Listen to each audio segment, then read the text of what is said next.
Hamosa jud pa nagwa sa inyong tindera, guys. Mo pay pag-abot na mo gikan sa kulo namin ay tuyo dito, pero ang akong tuyo unta dito dapat maora amo ang kuanon. Pero unsay pagkakuan na nga, nangamay man ang kuan, nangamay man ang atong komprahanan, so hapit na lang sa tao, nagpag-uod na po itong dala. Padong uli, grabe ka init yun. Imbis mangaon pang tami sa gawas, wala na lang. Kaya grabe yung ka-traffic sa kulon.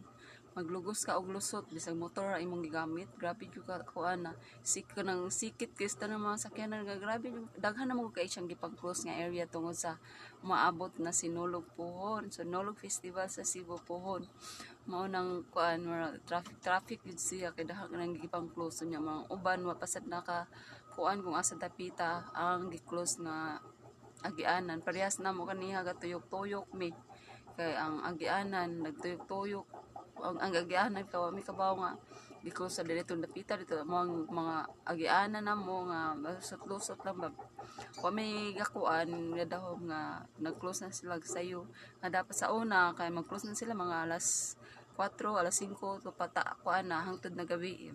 So ngan aron mga orasa gikan buntag ngan aron hantod karong orasa sa una wa man siya gi-close karon sayo kay nila gi-close.